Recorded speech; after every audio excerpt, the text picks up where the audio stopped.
discussed and considered by the New Kent County School Board on this day. Thank you. Do I hear a motion to approve the certification of closed session? Anybody? Call for a motion to approve closed session. Second? Second. Ms. Dennis, can you poll us, please? Mr. Reimer, Aye. Mr. Pagano, Aye. Ms. Cunha, Aye. Ms. Dombrowski. Aye. Motion passes with 4 ayes and no nays. Next on the agenda is the Pledge of Allegiance. Do we have someone leading for us? I think we're going to leave it, Mr. Brown. So.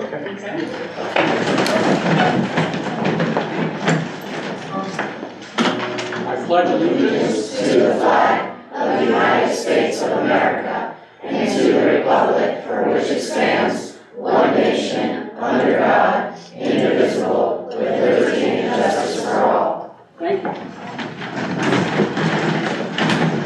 Tonight, we're going to have our school spotlight be on New Kent Elementary School. Dr. Teresa O'Day.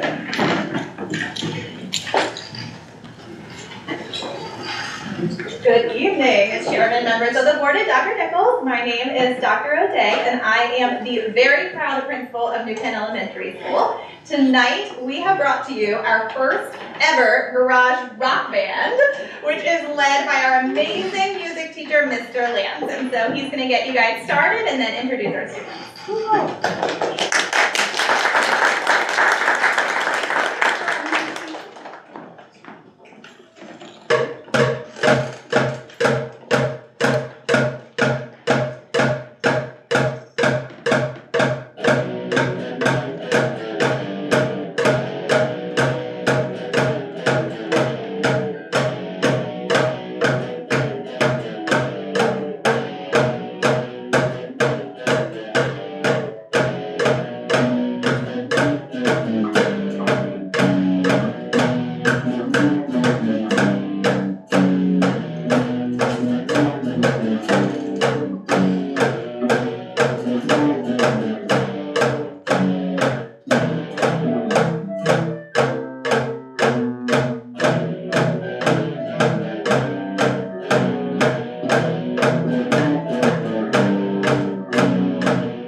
We are so excited to be here.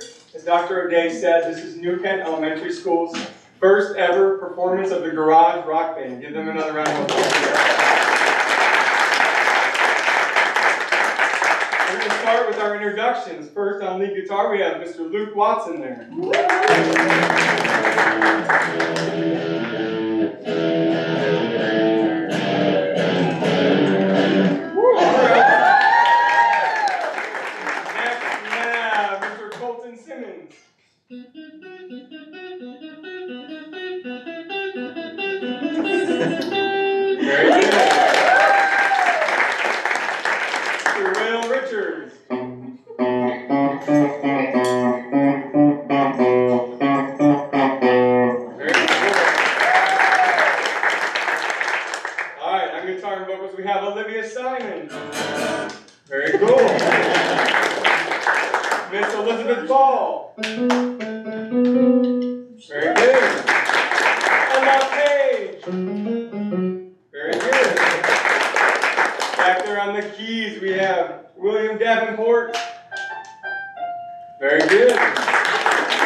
Dr. Nichols, Dr. O'Day, Dr. Parson for letting us do this.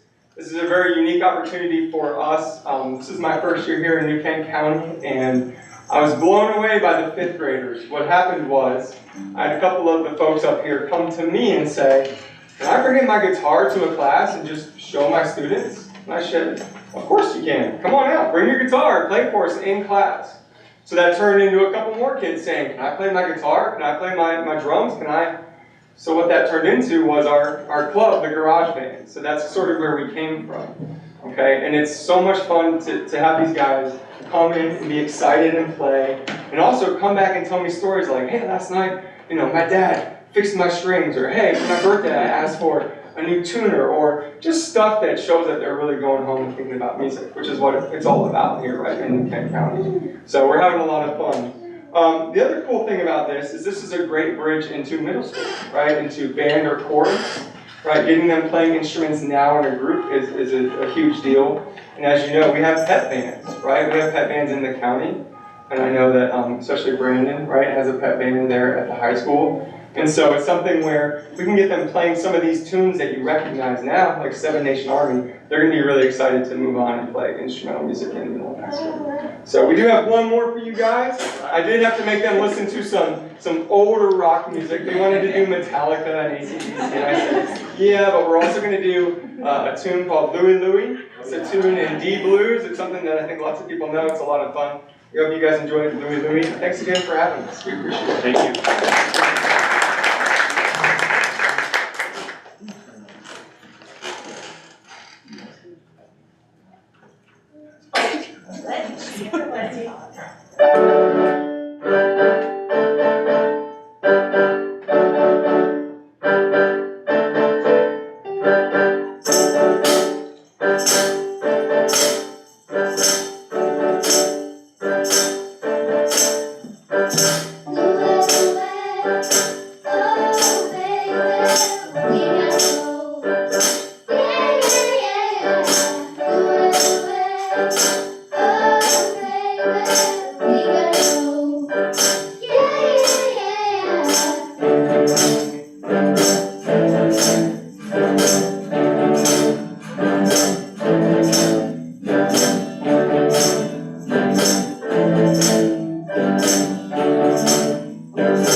Clearly, there go one-hit wonders. Mr. Lax, can you tell them exactly when they practice? Oh, yes, ma'am. So we had, this was club time, so this was 8 to 8:30, Tuesdays and Thursdays for maybe 6.5 weeks. So, we got together, we quickly figured out who had skills where, who was interested in something new, which obviously is important also. Figured out what songs we were going to play, and then kind of just started to piece it together with the sections and things like that. So I was very excited, especially Colton Simmons wanted to improvise, which is something that's huge in music education and something that he had the courage to do, but they've all had so much courage to perform. Were you guys nervous when we started? Perfect, that's what it's all about. So I love teaching them how to perform and be in front of people. It's very important life skills. So thank you guys so much. How about another round of applause?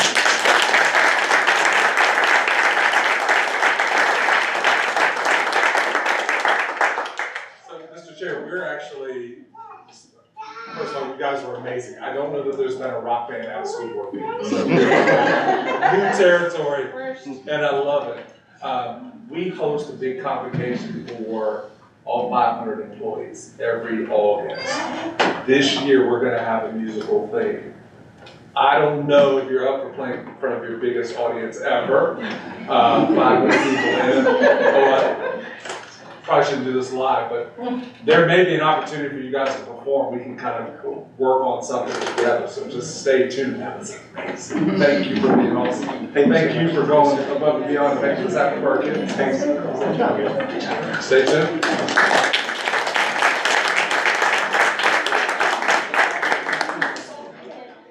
I think we're going to recess. Okay, so, well, I was going to give you the recognition piece. yes, and then we'll recess. So, Mr. Miller, recognition of April is the month of the military. You have to child. finish that or follow that? Yes, sir. Yes, you do. So this month is Month of the Military Child, and so we just want to recognize our families who are military connected. We have approximately, well, actually, as of today, we have exactly 230 students who are military connected, meaning that one of their parents or both their parents are either active or reservist. So we're thankful for those families, thankful for the sacrifice they make, and also that they live here in New Kent and choose to be some of our schools. Thank you, Mr. Miller. Thank you. Mr. Dermeyer. Good evening, Chairman Rogers and members of the board, Dr. Nichols. In case you haven't heard, April is National Autism Awareness Month.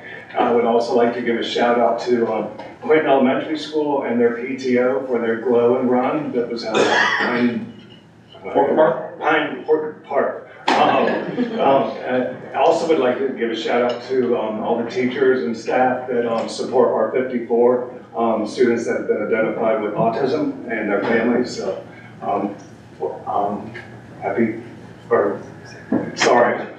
congratulations. Thank you. Rob, you're up again. Mr. Miller, recognition of April as school library.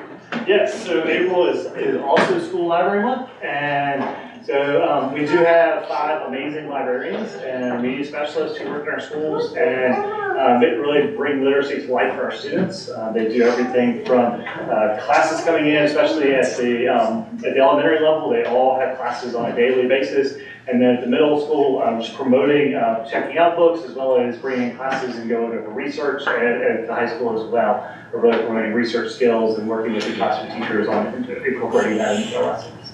May I add one thing? I attended PTO at Ms. O'Day's campus, and I was quite impressed by the support that parents give to this month as well, and the helping with doing things like book vending machines. Yep. Anyhow, thank you. Yeah, thank you. And with that, we've reached the end of our recognition section, so we'll have an adjournment until 7 o'clock. And thank you all very much. All right, guys, real quick, great job.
First to have reviewed the items noted on the consent agenda, including the minutes from the previous meetings.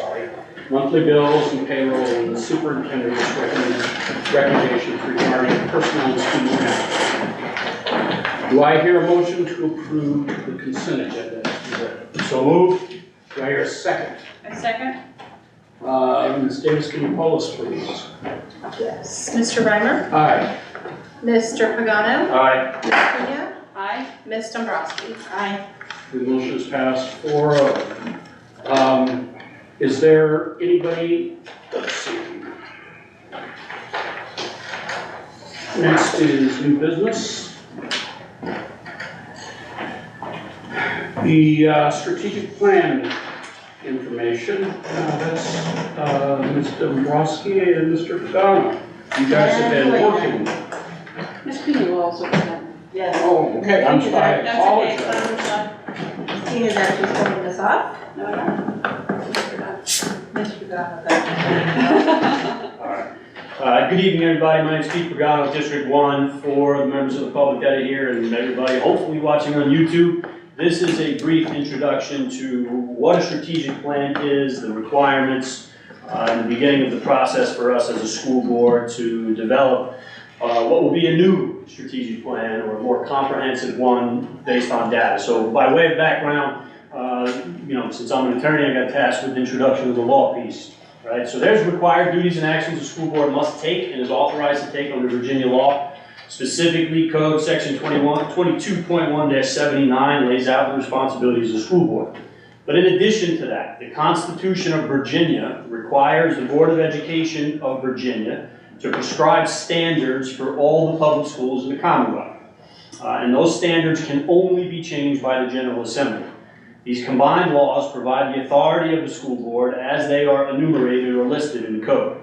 It's important to note that if an action is not codified, meaning it's not made part of the law, that gives the powers to the school board, then that action is not lawful. Okay, so pursuant to Virginia's constitutional requirements, the VDOE issued those regulations, and they require all public schools to perform certain functions and assessments. And the idea behind that is that the school systems in the Commonwealth maintain a certain level of rigor and professionalism as seen by the state. These are called standards of quality. They can be found on the VDOE website in the Virginia Code, beginning with a long section, 22.1-253-13.1. If you need that again, see me after the meeting. It's important to remember, as this topic of strategic plan progresses, that a school board is a governing body. So like a board of directors to a corporation, Coca-Cola, for example, and the superintendent is akin to the CEO who runs that company. And I make that analogy for this reason. No corporation, company, or school system effectively runs without guiding principles, clearly defined rules, and what we're going to call key performance indicators. For those of you who don't know, key performance indicators, or KPIs as they are known in the business and finance world, are vital data points that allow a company or a system to analyze its performance, measure its bottom line. In our case, test scores and graduation rates would be two examples. They allow the company or the school system to discover or confirm its strengths and its weaknesses and make the necessary pivots and policy changes to improve performance. Again, in our case, and as an example, students' overall grades. So this data, or KPIs, are the pulse of any organization. The Virginia Department of Education has recognized this, and under Standard of Quality 6 specifically, which is titled Planning and Public Involvement, requires a local school board to have a division-wide comprehensive plan, as you see on the slide here, or what we will call a strategic plan. And that plan must include 10 specific items. I'll briefly review those in a second. But what's more important about those items is how they're used, right? And so the other section of this standard of quality requires that the strategic plan is based on data collection and analysis of that data, and how that data will be utilized to improve classroom instruction and student achievement. In other words, the key performance indicators, or KPIs, which is to say the data, right? For example, year over year SOL test grades, right? So 10 requirements here. I would be the first one, AI, which is probably the most important one. The objectives of the school division, including strategies for first improving student achievement, particularly the achievement of educationally at-risk students, and then maintaining high levels of student achievement. I'll buzz through the rest of these, you guys can read, and obviously there's a code section, right? So an assessment of the extent of which these objectives are being achieved, a forecast of enrollment changes, a plan for projecting and managing enrollment changes, including the consideration of the consolidation of schools, etc. We can go to the next slide, please. An evaluation of the appropriateness of establishing regional programs and services in cooperation with neighboring school divisions, a plan for implementing such programs, a technology plan designed to integrate educational technology into the instructional programs of the school division, an assessment of the needs of the school division, and evidence of community participation, including parental participation in the development of the plan. My fellow board members will address that in a moment, and it's obviously crucial. We want the plan to have feedback from staff and from the community and parents, most of all. Any correction plan required pursuant to a different code section, and again, a plan for parent and family involvement to include building successful school and parent relationships. So those are the 10 things that must be by law in a strategic plan in every public school in Virginia. Does every public school in Virginia have all 10 of these in their plans? Absolutely not, but we will, right? And then again, the basis of all of this, and to see how as a metric the school system is improving or where maybe it needs improvement, is the data. So going back again, based on, I think it's on the next slide, we'll hit it one more time. Negative, that's not it. But anyway, data collection and analysis of the data and determining how the data will be utilized to improve classroom instruction and student achievement. So moving forward, the board has asked for, and we are receiving from the superintendent and the administrative department heads data so that we can begin to see trends over the last couple of years, see what's working, see what's not working, develop a strategic plan moving forward so that our KPIs, our data points improve, which is the goal. Better performing students, seeing what works, seeing what doesn't work. Mr. Pagano? Sir? I assume you were also assessing this data to see where we have gaps in our data collection? Well, that would be indicative of collecting the data, yes, sir. Yes. And that's it. I'll turn it over to you guys. Thank you. These are strategic plan essentials that are, well, essential to creating a strategic plan. The three, Elena and myself and Mr. Pagano, attended a training this last Wednesday where we were provided with some really great specific guidance as to what this needs to include. Obviously, as Mr. Pagano pointed out, it's based on comprehensive analysis of the data. And because of COVID, we feel like going back 3 years will give us a good point to see where we're coming from. I know that will be coming out of the pandemic, so we obviously will keep that in mind. Objectives in the plan are to be clear and written correctly. It shouldn't be some kind of legalese. It should be very specific so that when people ask us, what are the goals of your strategic plan, it's very, we want to improve reading, we need to improve reading, and we have the data to show us why that's important. Contain correct measurements for each objective, which obviously will be getting from different measurements, SOLs, VALs, etc. Again, it's easy to read, has structure. I keep referring to Zelina. Ms. Cunha will be going over that. One of the most, if not the most important responsibility of the school board is designed to help with student achievement. And that has got to be the focus with our meetings. We should be spending, one book I read said about 50% of our time should be discussing student achievement and evaluating what is working, what is not working, and how to move forward. The content areas are broken down as part of the achievement part of the plan. Each subject has a different curriculum, different strategies, and types of assessments that will be utilized. Next slide.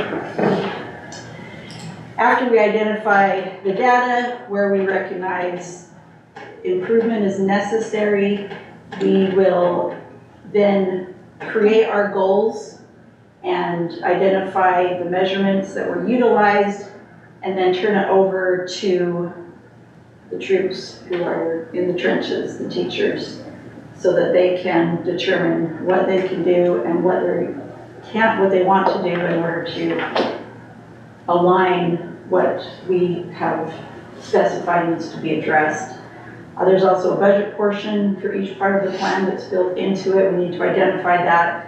For the most part, there is going to be some kind of budget that needs, to be incorporated, and we need to recognize that, especially if we're putting the budget together. It might be a little too late for this year, but we need to keep the budget in mind as we identify these areas of need. On the strategic plan, it will also include the individual responsible for ensuring that it gets done.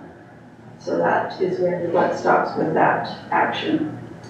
Correct measurements and will be used to monitor plan objectives and each activity throughout the school year.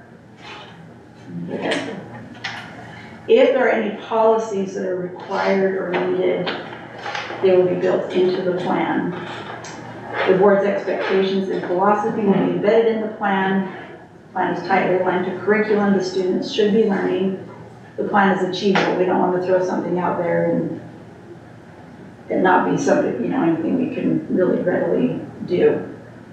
Obviously, the plan meets the requirements of Virginia laws, and we specify the method and the calendar for overall monitoring of the plan. So there's a lot of different components. It will be a process, and we do want and absolutely need parents and citizens involved who want to be involved.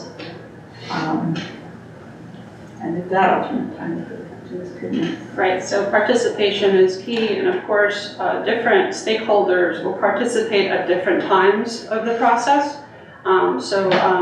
If you are interested in participating, we also might know someone, or we're going to recommend people that might be interested in participating in the strategic planning committee. So we will have a committee established, and at different points along the way, different stakeholders will participate. Not everyone will be participating all the time at all the meetings, because each stakeholder has a certain role or responsibility to fulfill. So just as an example here, when we were at this regional training, they focused that it should really be a structured format, because we want to align the goals with the objectives and also the performance indicators, the strategies we're going to use, and it really should be an ongoing monitoring system, looking at student data, of course, everything focused on student outcomes, right? So one of the examples here is to have, here's a chart. It's very hard to see, but this particular chart would show key performance indicators. So for example, let's say our goal, our specific goal is the area of achievement. By the way, that's a very real word, right? That's the key, achievement. We don't have to get into fancy language, this flowery language. What does it mean? It sounds great, but then what does it actually mean? Is it something that we can actually measure? So we're going to keep it very simple. And as an example, the specific objective of achievement would be improving reading. So what would have to have happened before that objective was established, we would have had to look at data and had a kind of a needs assessment, right? So we would look at previous data. So this particular chart looks like this a little bit, and it's called Key Performance Indicators for Reading. So on the left side, it would have fall data, for example, evidence of need. So it would show the VALS results, pre-K3 testing, all grades were tested, and then there's a breakdown of the various subgroups, right? So you have all students, and then Black, White, Asian, broken up into the different students with disabilities, and then economically disadvantaged. And from there, that might be the VALS testing results, then SOL growth assessment, fall, all grades tested, and then SOL reading, third grade, marker for graduation. So these are just 3 specific indicators that we would be looking at. And so in the fall, they're going to be tested. We're going to have the data. it would be placed on a chart, and then throughout the year, we're going to keep track mid-year, right? So at the beginning, it's the evidence of need, then we test in the winter, as you know, mid-year, so it would be evidence of progress. So when they're tested again, we would record the results and monitor, was there success, was there progress? It might also help us, obviously would help us see if there are areas of that there's no growth or progress, and maybe we have to look at some of the strategies that we're implementing and maybe tweak them a little bit. It just really helps us to focus in. The data helps us to focus in on, are we achieving something? Are we getting towards our goal or not? What can we tweak or change? And then finally at the end of the year, we would have the spring 2025, for example, evidence of success, we hope, right? And so then that would be the key performance indicators at the end of the year. So here we have, where are they at the beginning of the year? How are they developing throughout the year? How much growth have they have shown at the end of the year? And that will help us in our strategic plan. Now, obviously, our strategic plan is not going to be a one-year plan. Ideally, it will probably be a 3-year plan, but it has to be continually monitored. It has to be a continuous, ongoing monitoring system. So next slide. This is another example of a graphic we can use. Hard to see, but again, if the school board decides its goal is achievement, all of our goal, basically, I would think that all of us are in agreement that the main goal is achievement. So we would specify an area. English, as you know, one of the initiatives coming down from the state is to improve reading, and the VLA, Virginia Literacy Act, and there's certain guidelines and laws actually that we have to follow and apply, and so that's going to be very much part of our strategic plan. It has to be. So here, perform a data analysis on obtained key indicators. So obviously, again, evidence of need. We've gotten a new reading program, K-3, and so there's a lot of work that's going to have to be done on the work of staff, especially the teachers, getting used to this new curriculum and implementing the new curriculum. But it's actually an ideal time to come up with the new strategic plans, because we can align all this, and while they're getting that training and getting used to teaching the new curriculum, for example, we could be working on these new objectives and action steps. So it's like killing two birds with one stone in a way. Yeah. I have a question about the 3-year plan. Is it a fixed 3-year plan or a rolling 3-year plan? That could be up to us. I mean, I think, we can, I think it could be certainly the first year, and again, we haven't gotten together yet, but reading and math is going to have to be the concern, because again, things are coming from the state. Am I correct? New standards, new expectations, a 2-year, one bird, two birds with one stone. I mixed that one up. It may actually be 3 birds, because we're not talking this community. There's a whole new accreditation system coming in. So the timing is perfect to line it up with all these shifts and changes and really tie them all together. So absolutely. Perfect timing. No, you're supposed to review it overall at least every other year. I see. So it doesn't necessarily, I see. Okay, so that means it probably wasn't intended to be a rolling plan. It was a plan that's reviewed. And adjusted as necessary. Right, and then a new plan at the end of it.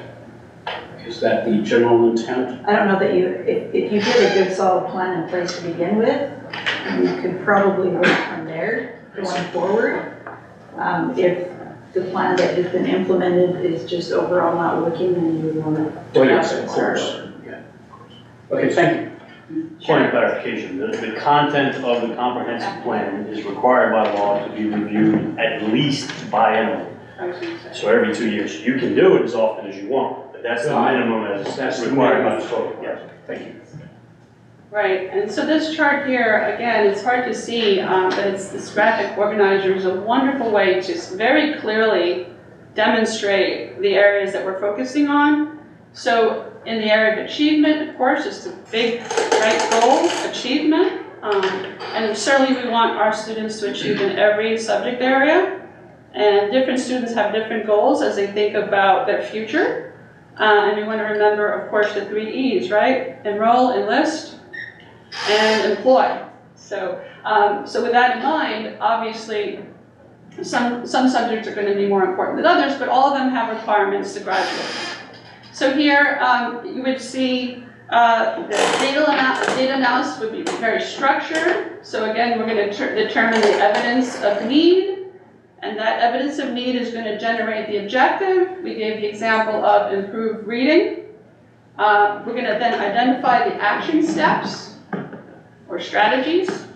And notice the arrow goes to the right, again, very hard to see, but all along the way there has to be evidence of completion. And the implementation of the strategies and monitoring of the implementation and monitoring the results and student outcomes obviously has to be ongoing. Next slide. So this one here, again, very structured format, but in a way, it's hard. It's going to be hard because it's very detailed. But once we have it in place, everyone is going to know what they're doing, what their role is.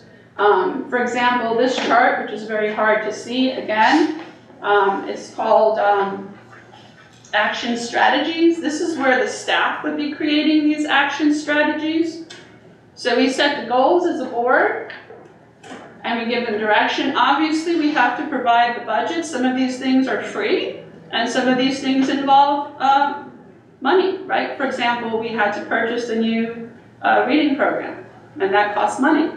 And maybe some components require computers or whatever it is, assessment, the different types of tests. So some things are going to cost money and some things are not. Training, perhaps, more training and staff professional development for the teachers and staff. So we need to be cognizant of that. So this chart format is a wonderful way of keeping track of the person who's responsible for implementing the strategy, for example, the resources needed to complete the task, the budget. Again, I said some things require money, and we may not have it in this year's budget because, again, we're coming in kind of halfway through the budget. The dates of activity, so it's going to be very specific. There are going to be certain due dates. There are going to be, obviously, dates where there are going to be testing going on. We're going to be monitoring. There are going to be dates where we're monitoring maybe strategies or data, and then monitoring indicators. So it's very, very structured format, very specific. And next slide. Along with this, part of the structured format, as an example, we would have a monitoring calendar. So this is the big kind of big plan, right? But then we would put it, another layer of it would be, I guess Johanna or someone would create the calendar throughout the year of due dates from the strategic plan onto the calendar. Everybody in the committee and everyone who's implementing this, teachers, everyone would have this calendar so that we're all on the same page. And I don't know, yeah. And then this one, very hard to see, but it's another example of a kind of a rubric or a chart that we could use to have a quarterly update for monitoring the school division. So when I said that we have to have ongoing monitoring, right, and ongoing review of the process, this is one way that we could do it. There are many different categories. We don't have to use all the categories they recommend, but it's another form of keeping track of doing things. We envision that when Ms. Dombrowski mentioned that at every school board meeting every month there should be discussion of student outcomes going on. That's kind of what this would be, right? So every month they're taking formal or informal assessments, summative or formative assessments, and that data can be shared at these meetings. And then quarterly, we can have quarterly reports based on what we've achieved in that quarter that's leading to our ultimate goals. And then, like Mr. Pagano said, the law says biannually, but we can do it every year. I'm envisioning that at the 1-year mark, we would get the official report and say, hey, let's see how we did, and we report out. Next slide, I think, is wrapping up, Mr. Pagano. Happy to do it.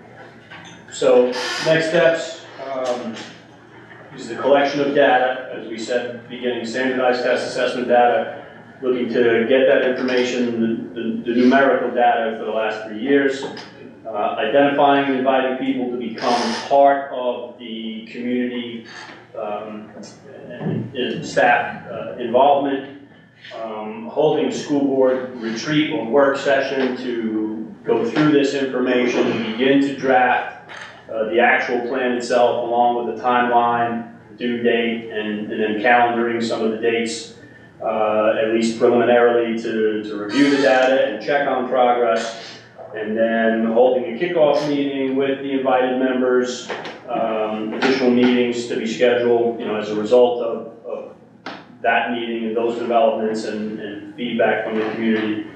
And ultimately discussing the strategies, the items that we want to put in the plan. And I want to circle back to something that's in Standard Equality 6, number 1, is the most important thing. It's the thing we've been discussing, which is, it says, the law says that it shall include, but shall not be limited to, those 10 items.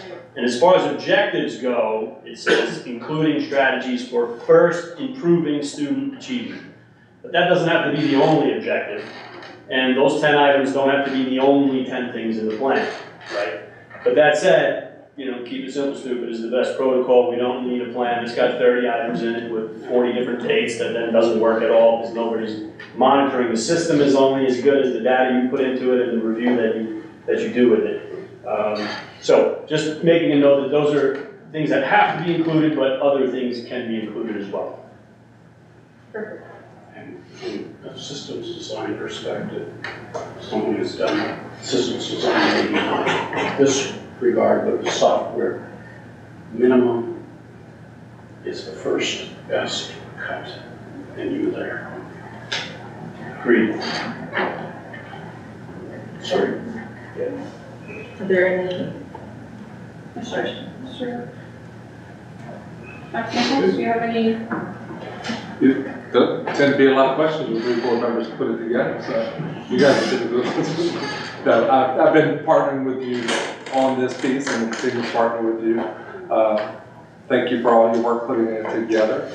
I think the time is right. Right now, I think tentatively the May work session, we're going to be bringing that 3-year trend data and start to dig into it and then go from there. So our team is not only ready, but dedicated to the process. So, Thank you. Thank you, we're looking forward to it, yeah. Okay, thank you. The next item on the agenda for review business is the annual plan, title 6B? 6B. Yeah. Dr. No, Mr. Drummond. Mr. Drummond, sorry. Good evening, Chairman Reimer, members of the board, and Dr. Nichols. Tonight is our first read on the federal plan, the funding plan, application 24-25 school year. It's required by the Individuals with Disabilities Education Act of 2004, as well as the VDOE regulations governing special education programs in Virginia. And it's reviewed by the local school board. It'll be reviewed by our CAC, or Special Education Advisory Committee, this Wednesday, and then back to you all again on May 6th.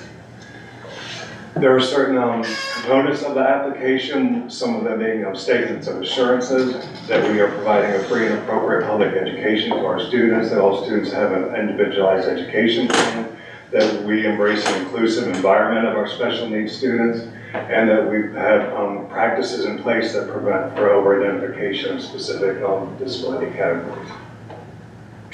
Of the 13 disability categories, the ones you see highlighted are those that we currently are providing services. We do not have any students identified as deaf-blindness. Some additional components of the applications is we have to discuss whether or not we have a local jail education program within the confines of our community, and we do. It's Henrico East. It's a jail program, but Henrico provides the services for that school, and we have an MOE in place for that. Proportionate set-aside funds are federal funds that are set aside for students that are enrolled in private parochial schools. And we have agreed, we meet with the private parochial schools to discuss what services we're going to provide. And for our proportionate set-aside students, we provide speech language services at the drop-in. So again, the annual spending plan Part B 611 provides for the financial assistance to school divisions serving students K through 12. Part B 611, we are looking at this year amount of $777,811 for salaries and benefits and indirect costs.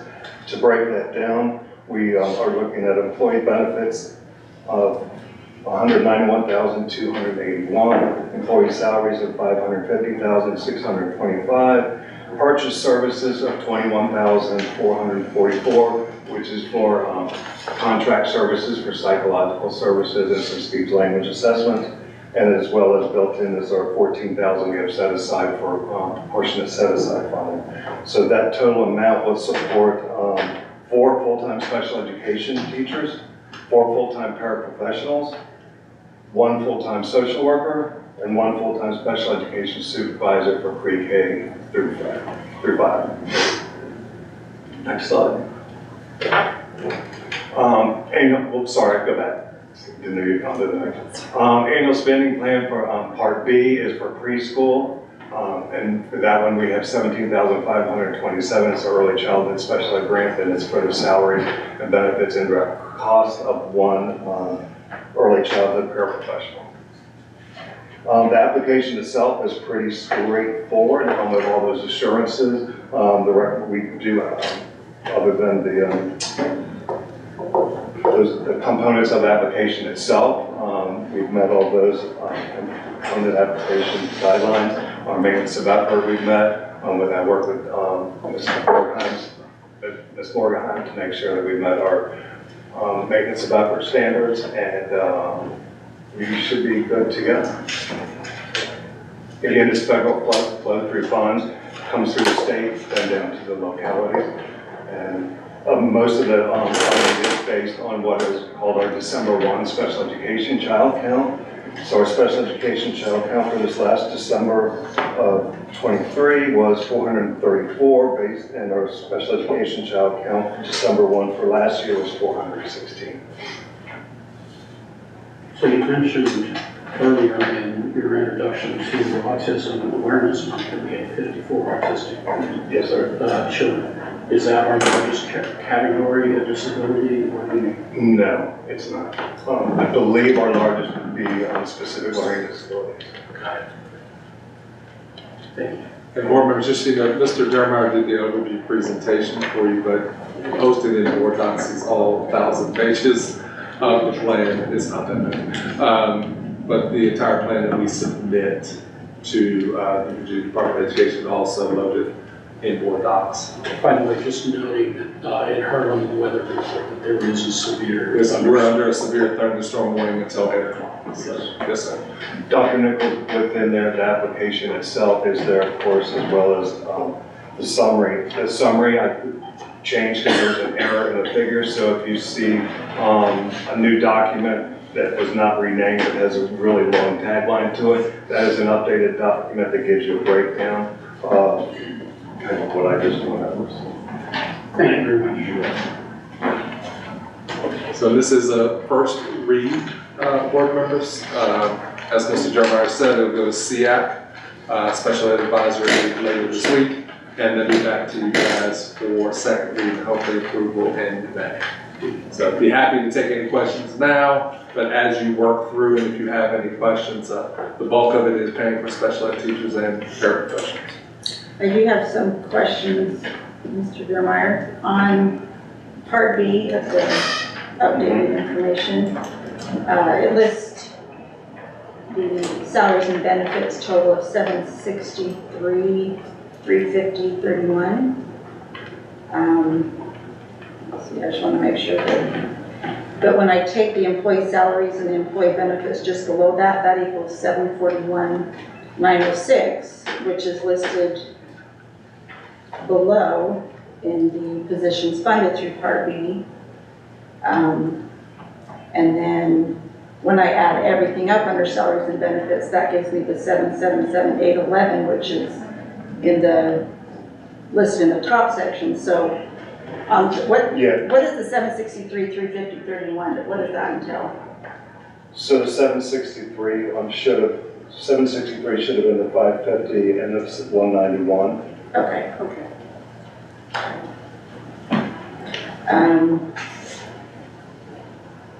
I made some notes so I wanted to put in this. And can you specify what LEA means, stands for? Local Educational Authority.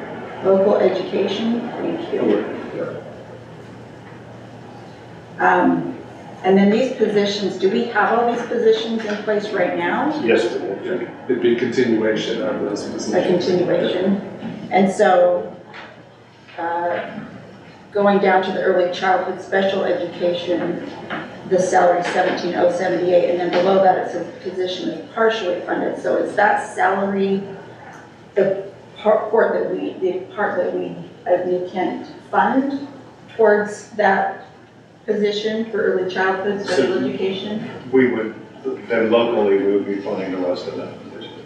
So they would, so the fund pays for the 17, they contribute 17,078. This, you get the federal flood for Federal pays for that, and then we pay for the rest? Yes. But that doesn't necessarily mean that it's Correct. twice the amount. I mean, it's 34,000, whatever. Correct. It could be something more. Yeah, whatever the difference is from the salary versus what we're receiving. Correct. Okay. And then, so how much, if we're looking at the 77811, is that, what portion is that is funded through the grant? So that's Or- 778, that's all. That's all of that. That's the all total. grant money, that is not nearly what we spend on special education. Absolutely. But that is That's all just the grant. federal contribution to it. Yes.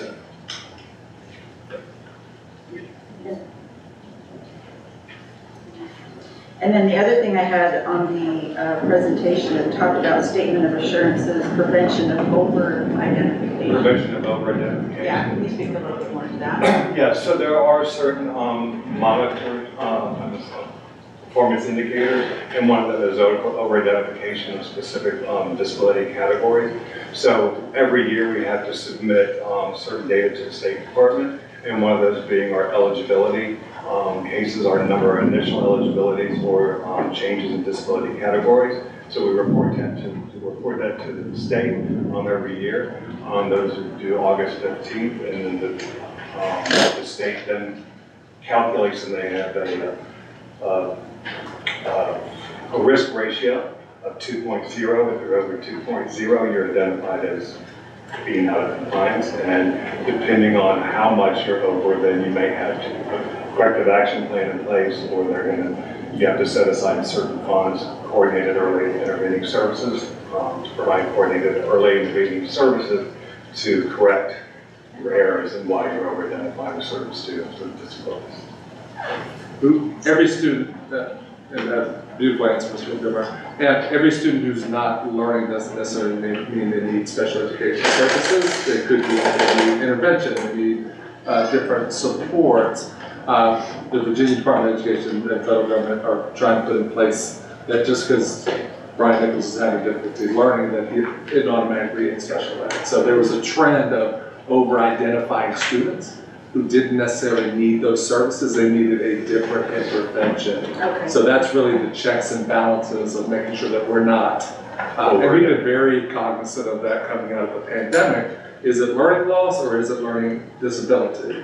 And making sure. So that's sort of that provision in there to make sure that that's not happening in school divisions across the country. And from what I can tell, Newton has not been identified as overrepresented in certain disability categories. Does the number that you provided to us, The 434? yes, does that include the ones who are attending parochial schools? No. No. Do we have a rough number on what that is? The number of students in Students that are parochial schools that are outside. receiving services? They're receiving services. 10. 10? As you said, mostly speech language. Speech language, yes. about how many schools does that cover? That are coming from the private program. Yeah. So it could be the private parochial, which is one at this point, and also students that are homeschooled, And what was that? or students that are homeschooled. Oh, homeschool, okay. So, but those combined, we currently is 10. Okay, so one parochial school, and then, okay, the others are homeschool. Yeah, we only have one parochial school in, so, Okay, that's the new. Newcan Christian. Newcan Christian.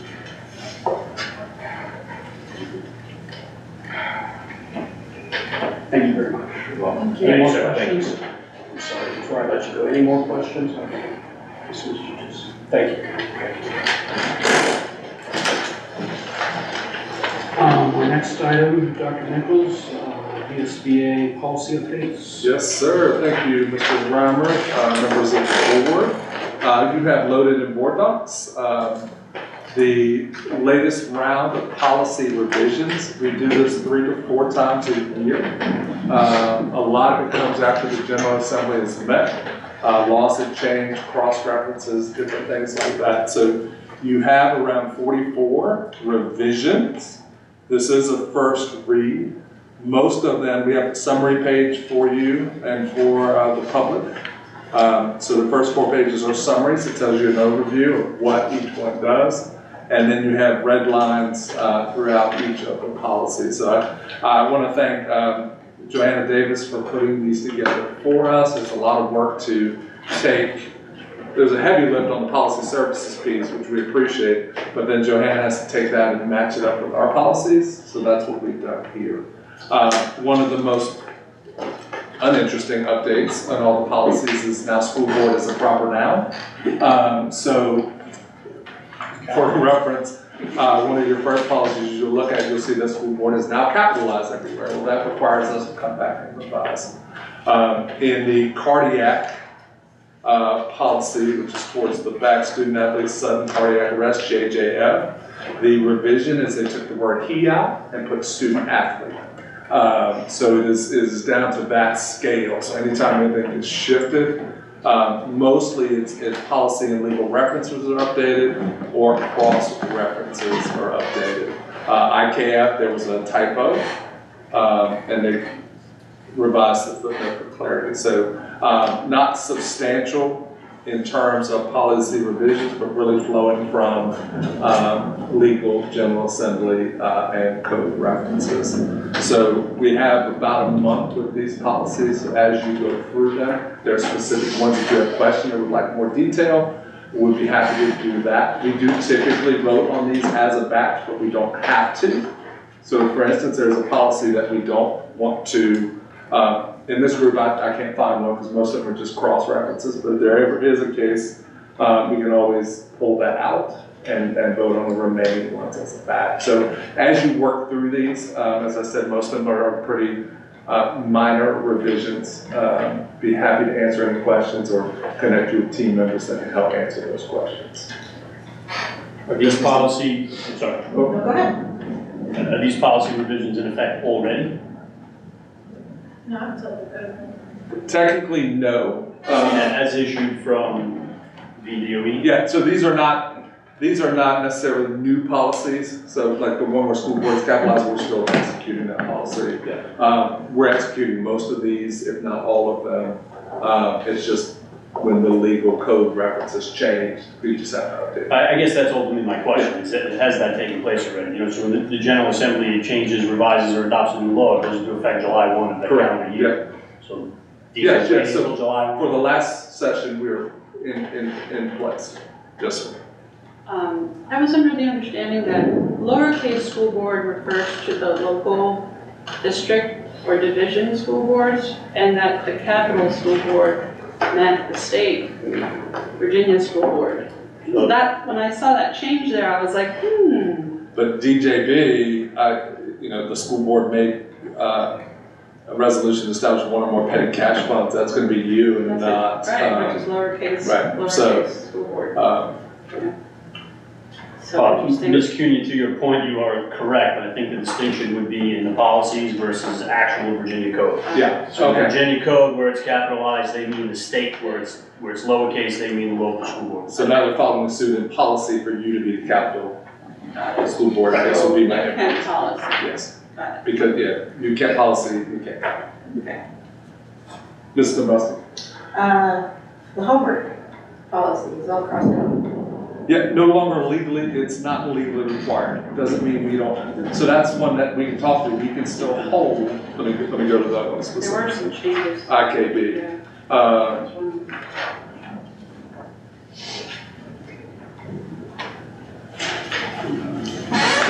So it's staying, the state no longer legally requires. But if board, if you feel that this still holds as a policy, just because it's not legally required, you can still choose to have that in there. It's really, when you read that, it's less of a policy and more of just guidelines for good best practice. So I think anything, homework should serve a valid purpose and be closely related to classroom activities. That's not really a policy. That's an educational best practice. So, but yeah, there are some of those that even though not legally required, you think it adds value. We can have that conversation in between and pull it or add it. We will still do homework, I promise you, no matter, sorry, I know we have at least a student in the audience, homework will still happen, no matter what we do with the policy. Any more questions? Okay, let's move on. Jonathan, CIP transfer of transportation.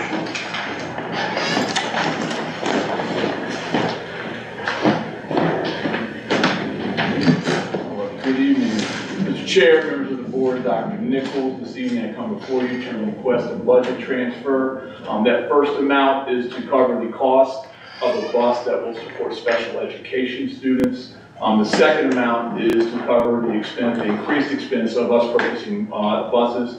As you know, every year in the CIP process, which is in the October timeframe, we go through the bus part, and what we have seen is that there was an increase in the cost of the buses, so we're requesting that additional amount of about $73,000 to the increase in the cost coming to us. So the first line item.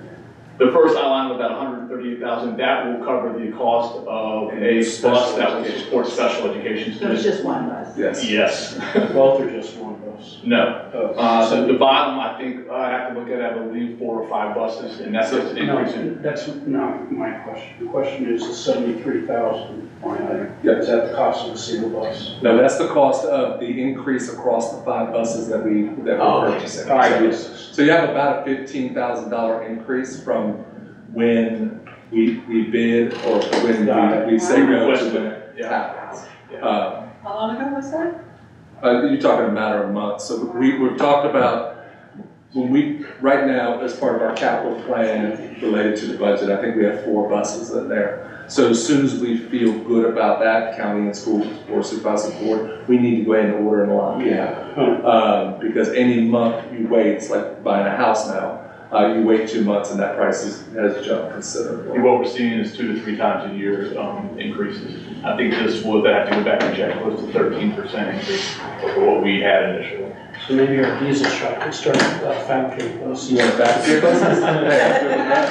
New bridging. Mr. Hawkins, is this replacing an existing bus or is this an add-on an We additional have bus? had an increase in number of students requiring transportation and special So education. this is an increase, and board members, this is an example outside of Title 6B. While we appreciate the $700,000+, we spend a lot more to provide support for our students. So that would be an additional bus. And keep in mind, those buses are considerably more expensive. They transport less kids but cost more because of what they're required to have on it, ADA and Lifts. Yeah.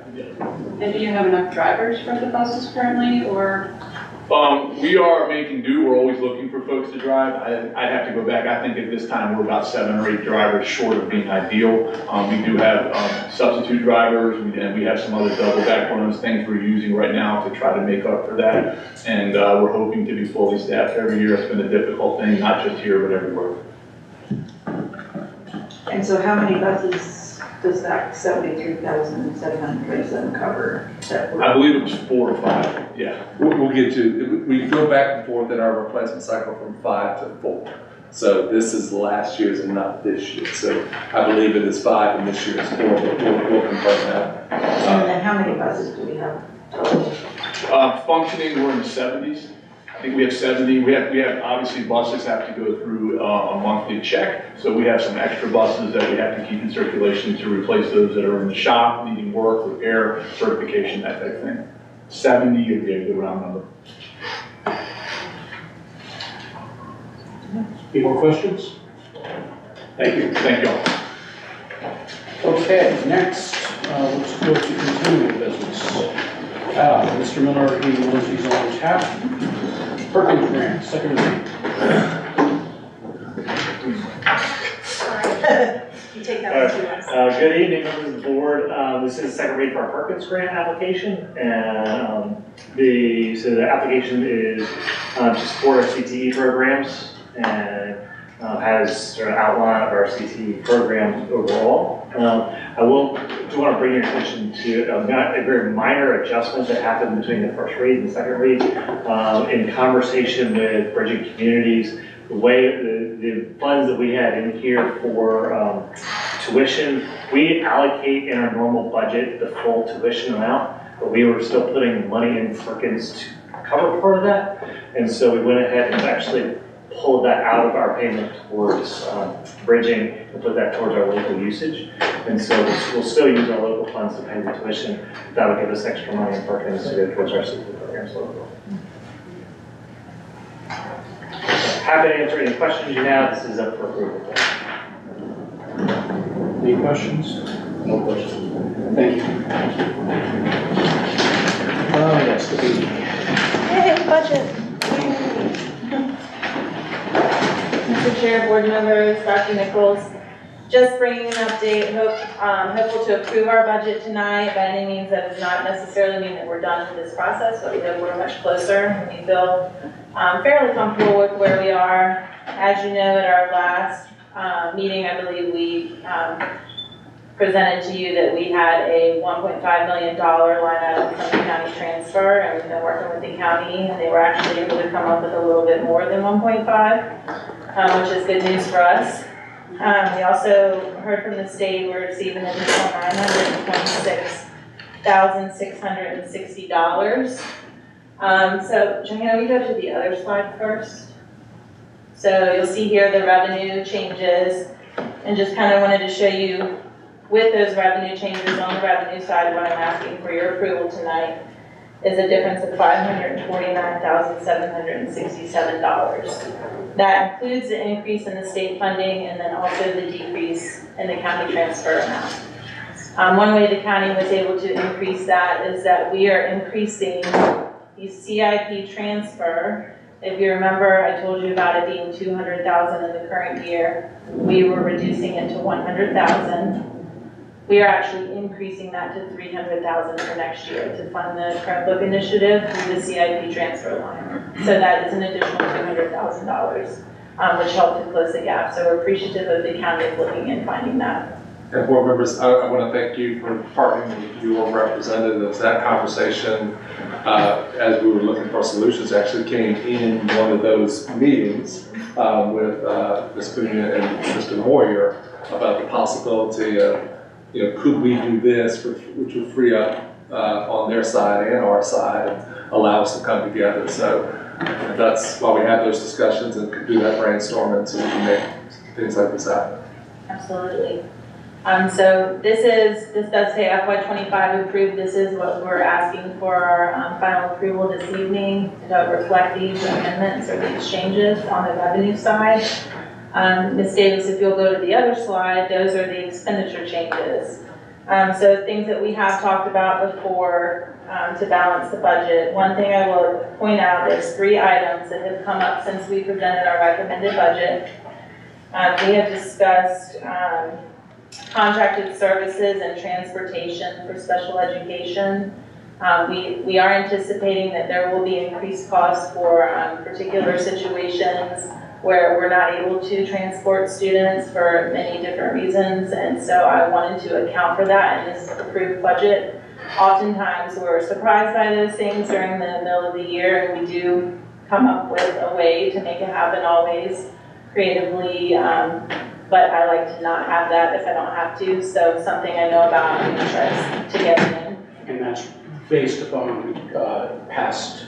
That is an estimate of things that we know at this time that we would consider that would be a possibility for next school year. Yeah, similarly, Mr. Reimer, just a small part of our budget that we presented, we added an additional special education paraprofessional, did not assign it to a school location, because we've seen over the past 3 years, when you get one, could just be a single student, you're requiring that personnel, it's very hard to get.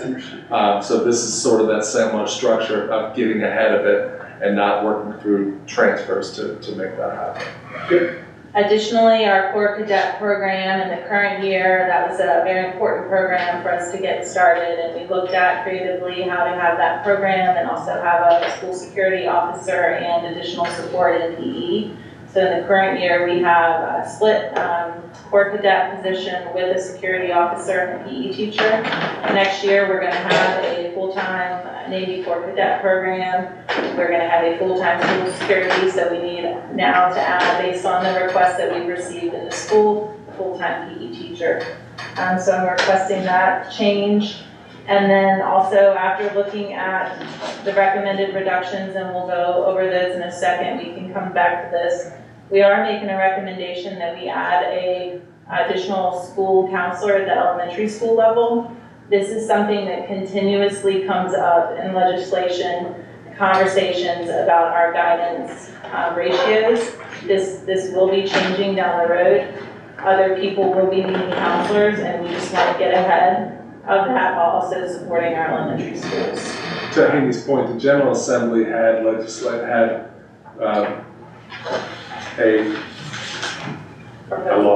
request or something. There were a couple competitive bills, Senate and House, to change the ratio of counselors from where it's at 325 to 1, I think it is, down to 250 students per counselor.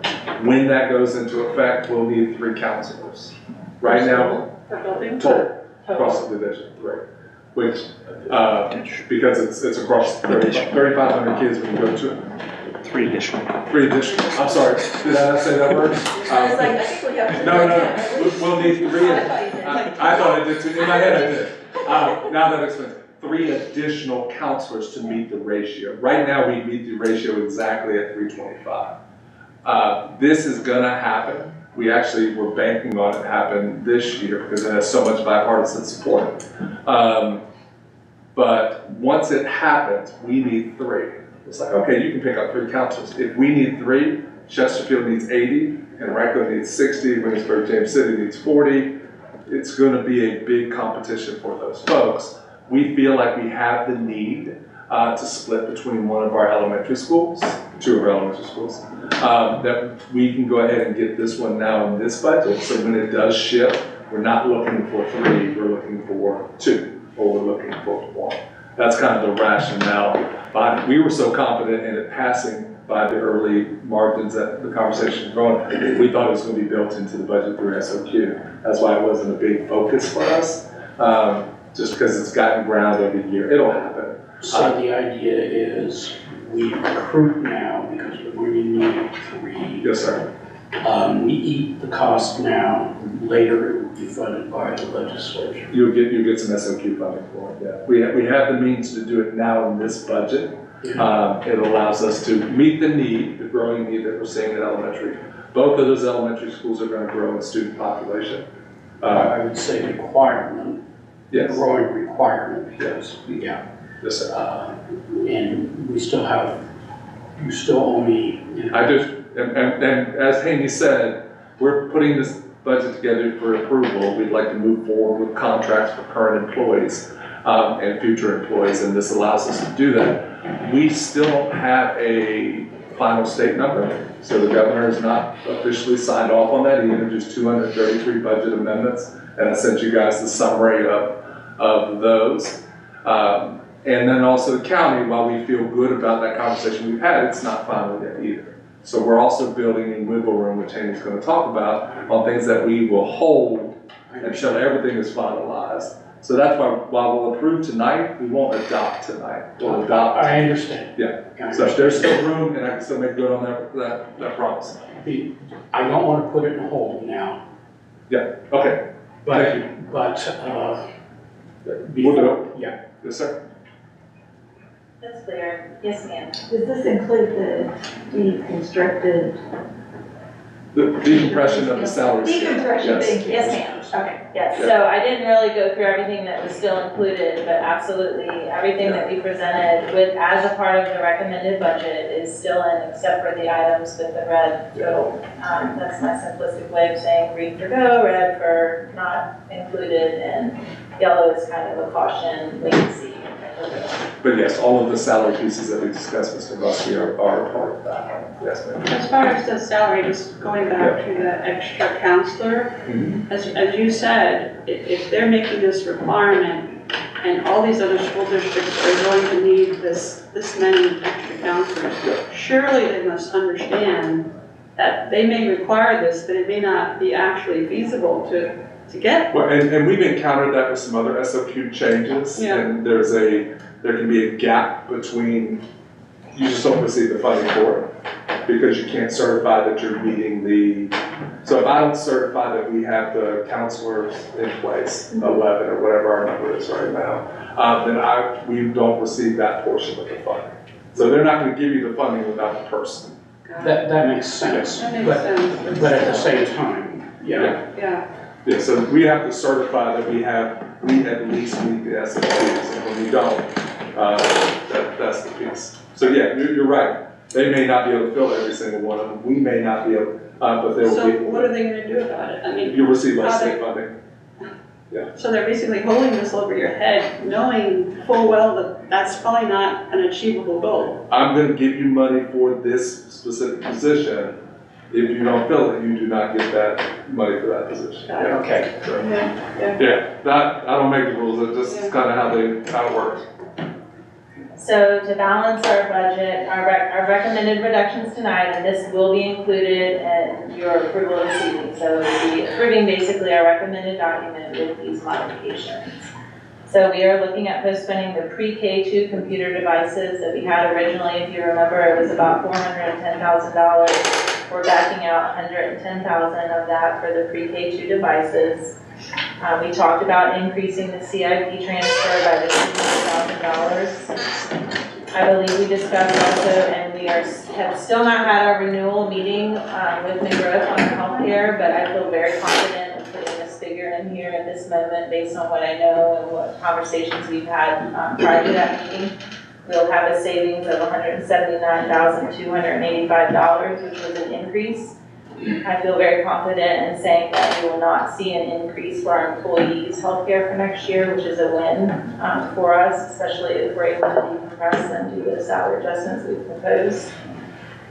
We're proposing to reduce the secondary education gifted teacher that was recommended originally, along with the high school assistant principal position. One of the two secondary instructional coaches that we proposed, so we will have one. And then the increased contingency, that's just a little balancing figure that I had to plug in to make sure that our budget was balanced. With those adjustments, those expenses will come back to the revenues that we just discussed. I will say that we are also looking at what the state is going to finalize in their budget, so we're just being cautious of what we're advertising. Some things we're advertising and just knowing that we might have to work something a little bit differently depending on that final figure. Holding on the maintenance supervisor position, the fifth resource position that we discussed, we absolutely have to have one at New Kent Elementary School. The other two we would be holding, and then the second math teacher at the high school. So right now, our hope is that we will get two, but if something were to happen, we would hold on one of those positions. And that's in addition to the current math teachers they have, so the two additional. And that's in no particular order. It would definitely be a conversation that we would have to have when we got that final figure. I'm hoping that it won't change very much, and we'll greenlight every single one of Find a those. math teacher. We're gonna grab them. We gotta grab them whenever we can find them. And they do enrollment, we'll grab them twice. Yes. So just as Handy said, the resource teacher, just a reminder, New Kent Elementary is the priority because New Kent Elementary has the most kids. So they have the most sections in each grade level and allows for the common plan. And so that's why they're the priority over Quentin and GW if we had to make a choice. So we've had that conversation with both Quinton and GW, and they completely understand the thinking with that. Would love to have it, some expands opportunities for kids, but we'll hold until we feel good about it. Andy, thank you very much. I really appreciate your hard work on this. No, absolutely, I appreciate the collaboration, and this team has worked incredibly hard to put this budget together.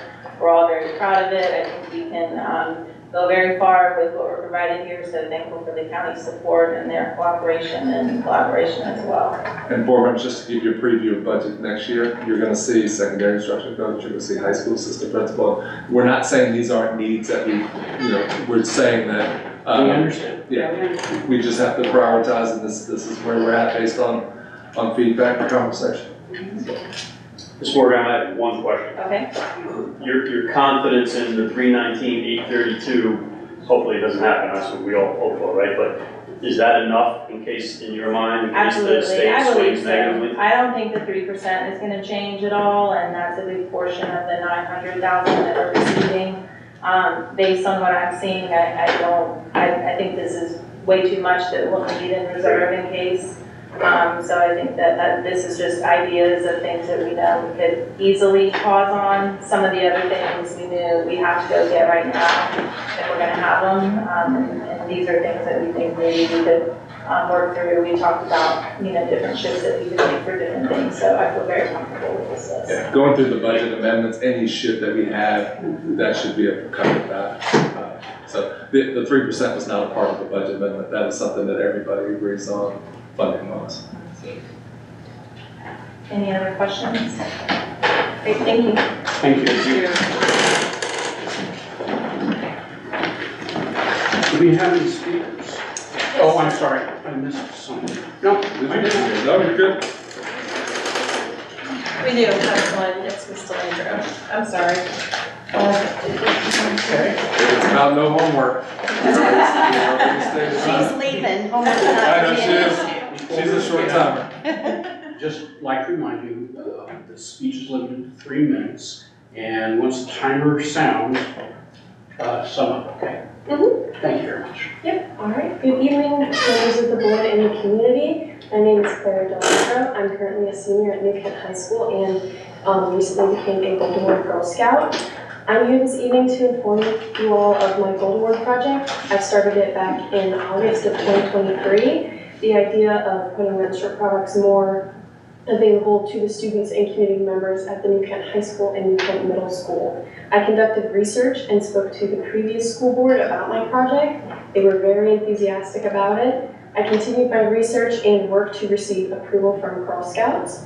Once I received that approval, I went ahead and ordered the 12 machines and 1,500 products for both schools.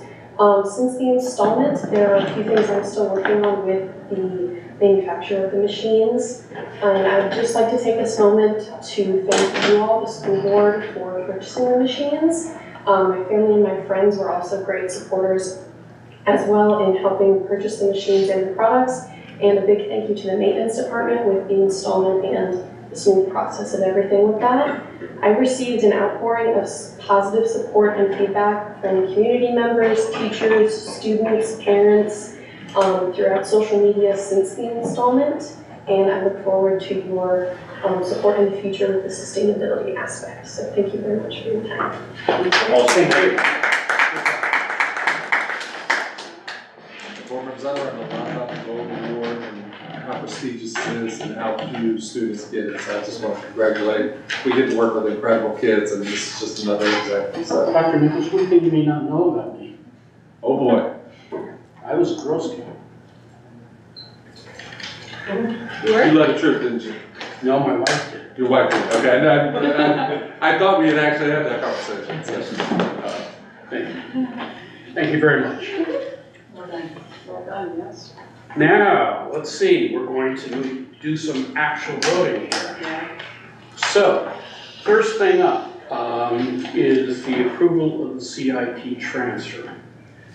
Do I hear a motion to approve the CIP transfer for purchase of special education bus and increased costs for the other buses? So moved. Second. Second, and a motion has been made. Ms. Davis, can you please poll us? Mr. Reimer, Aye. Mr. Pagano, Aye. Ms. Cunha. Aye. Ms. Dombrowski. Aye. Is that the increased cost was across 5 buses? Just like to verify that. Thank you. Motion having been passed with 4 ayes and no nays. Let's move on to the next item.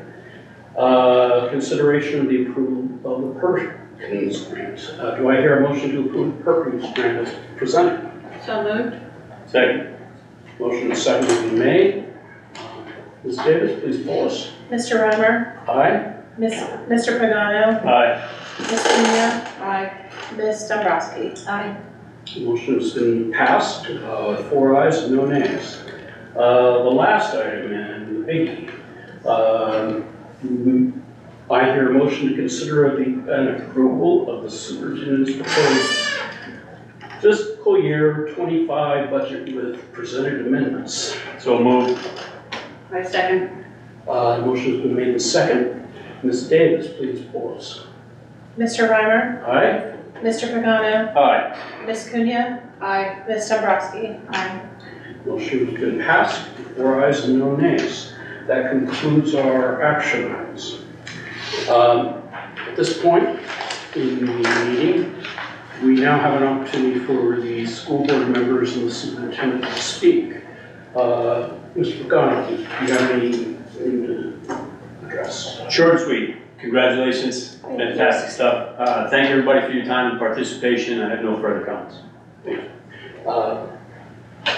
Yes, I wanted to congratulate you, that is amazing, well done. Also wanted to, I guess, give a shout out to lots of the military child that we're now very grateful for all that they do for our country and, you know, what we can do to support these kids that have to deal with this, with the parent, one or more parents being on, and to learn that we have 230, that's a lot of kids to think about. Also wanted to give a really big shout out to the Autism Awareness School Run event that was held on Saturday. Amazing. Cool decorations, Alice in Wonderland theme. I mean, everything was just beautiful, well organized, and really enjoyed being a small part of that. I just want to thank everyone who worked so hard on this budget. I think we were, a lot of us put a lot of time and effort into it. I think there were some great compromises made, and that we can be proud of what we accomplished. So I'm very glad that we approved the budget and we can get those contracts out there to teachers and start the hiring process, which is so important because it's so competitive out there, and we want to grab the best teachers and best staff before anyone else does. Thank you. Thank you, Mr. Robert. I also want to thank the team and everybody who worked with the budget. I always talk about the budget should move an organization forward. Board members should approve the budget that will move this organization forward. So as we launch a new strategic plan, I think that lines up perfectly with the work we're going to take on. I also want to thank Quentin Elementary for getting me out way past my bedtime on Saturday. Race didn't start till 8. So it was an incredible time. Autism Awareness raised over $5,000. And I thank Ms. Dombrowski for being a part of that as well. And just overall, I just want to publicly thank the board members for being involved and being active. Whether it's staff support of the year, where we showed up and did prize patrol last year. Last week, we had board representation. Mr. Reimer would jump in a car with me and go see just about anything at any time. So we've had some fun tours, checking on some things. Solar Eclipse Day. Solar Eclipse Day, Miss Cunha and I were on the rooftop terrace where we weren't on the roof at Quentin. It's just, side by side doing this work. It's incredibly commendable. So thank you for your service and thank you for your leadership. Mr. Reimer. With that being said, thank you all for attending. I really appreciate community turnout. And thank you very much for your work. Congratulations on a well-earned award. Thank you very much. We're adjourned.